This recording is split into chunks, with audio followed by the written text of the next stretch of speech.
Putain, ça commence bien, on trouve pas notre étage. On est des pauvres, nous, donc on n'a pas tous les escaliers qui mènent à notre siège. Oh, coucou toi. Ah bah voilà, on a trouvé notre étage.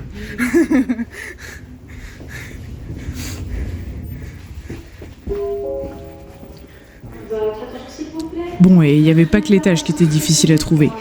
Il y avait le bar aussi.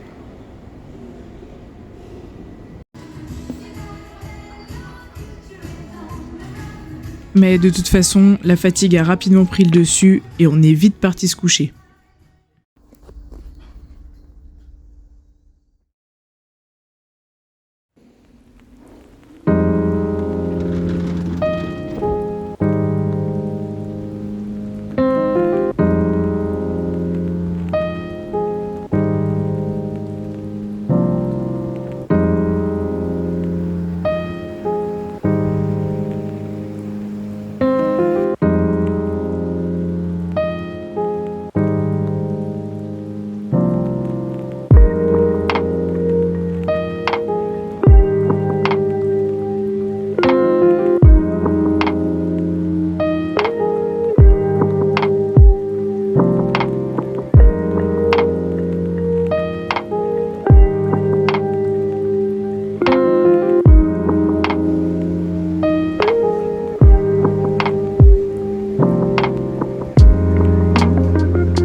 Pendant la traversée, Nico avait repéré un Irlandais et sa femme qui buvaient un coup à une table du bar.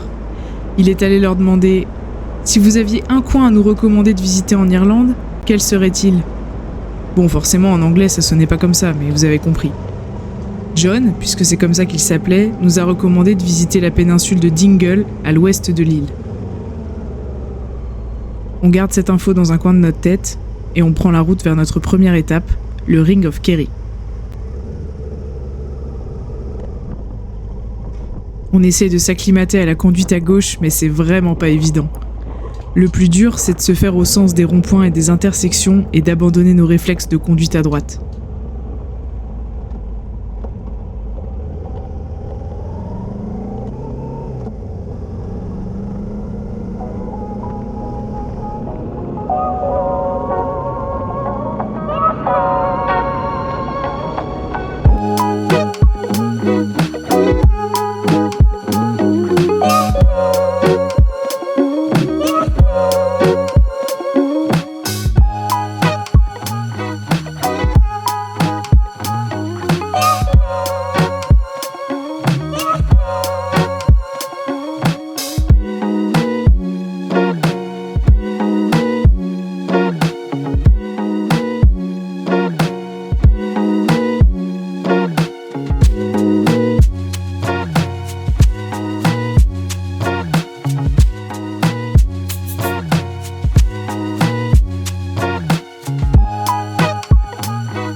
Incroyable expérience irlandaise.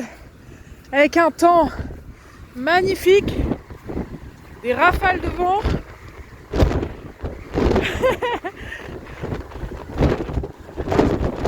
Oh, ça décoiffe.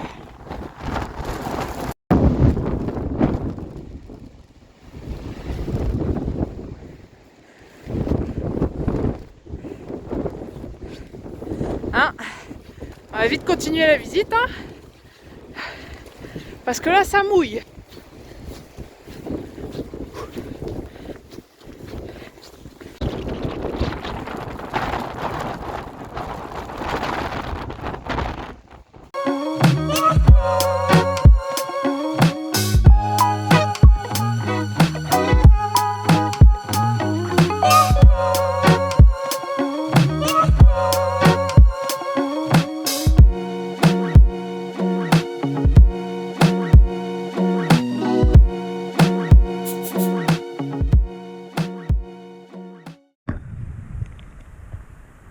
Bon, je sais pas si on m'entendra.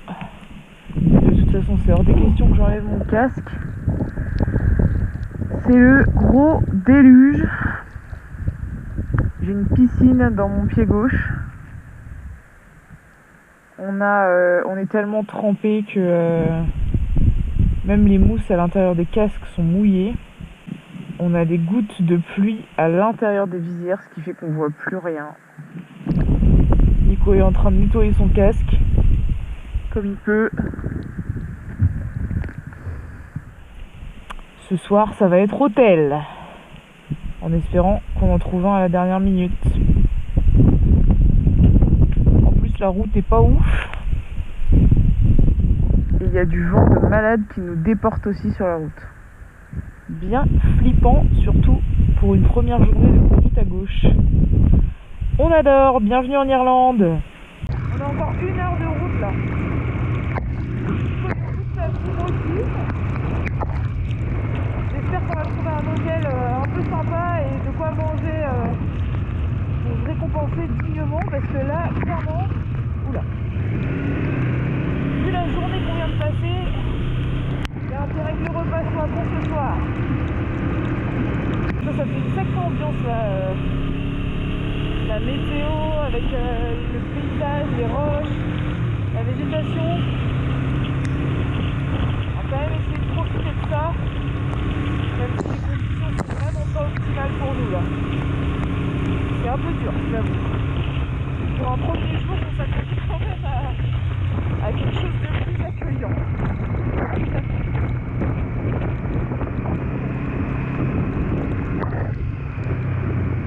Tout à l'heure, Nico nous en a fait une belle. Il a pris une intersection. Il a tourné sur la droite. Alors je sais pas pourquoi. En plus on a plus d'intercom parce que moi j'ai plus l'habitude d'en venir. Il est tourné sur la droite de la route. Et il y a une voiture qui arrivait en face et genre il a mis 5 secondes à réaliser que moi je suis en train de me klaxonner. Il a fait 5 secondes à réaliser qu'il n'était pas du bon côté de la route. C'est pas hyper instinctif au final, hein. Faut plus qu'une journée pour s'habituer à conduire à gauche. Il perd tout nos réflexes en plus. Les roulements, on les prend à l'envers, il n'y a pas de priorité à droite. Les intersections, faut bien penser quand on tourne à gauche à tourner avant les voitures qui viennent de cette rue-là.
Dieu.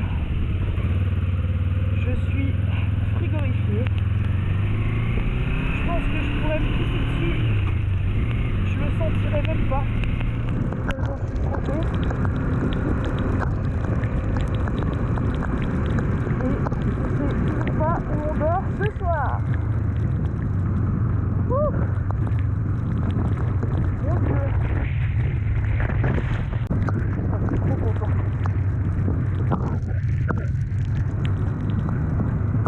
Je sais pas ce que ça donne sous beau temps. Je le saurais probablement jamais d'ailleurs. Mais si déjà avec ce temps là c'est aussi beau, je me demande ce que c'est par temps ensoleillé. Qu'est-ce que c'est beau. Qu'est-ce que c'est dur. Oh là là là là là. On a continué comme ça pendant un bon moment pour essayer de trouver un endroit au sec pour sortir nos téléphones et réserver un hôtel. Ce qu'on n'avait pas anticipé, c'est que des hôtels, il n'y en avait pas à moins de 200 km de là où on était.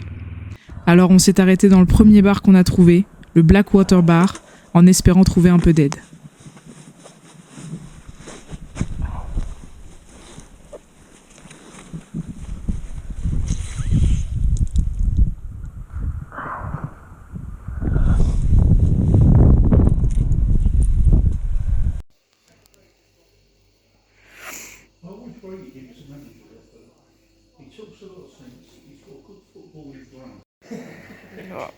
On a juste demandé un café allongé.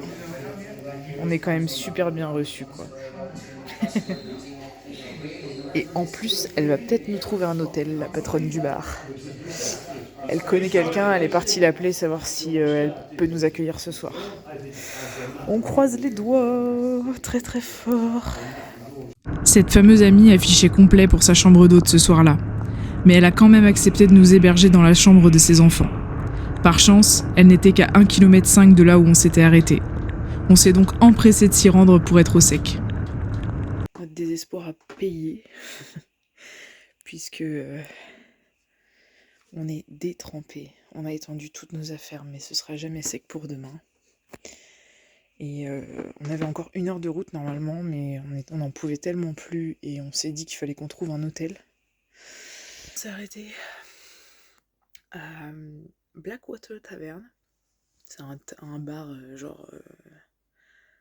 qui fait station essence et épicerie en même temps. Et en fait, on a discuté avec la patronne qui nous a dit qu'elle connaissait quelqu'un qui potentiellement avait des chambres de dispo. Et elle a contacté une amie à elle qui nous dépanne cette jolie petite chambrette pour ce soir. Donc, petite douche, hein, parce que là c'est du grand n'importe quoi. Et après, au lit, clairement. Décidément, il est déjà plein de rebondissements, ce périple irlandais. On espère que ça se calmera par la suite. Pour ce qui est de la météo, elle sera clémente avec nous. Par contre, pour ce qui est des mésaventures, c'est une autre histoire.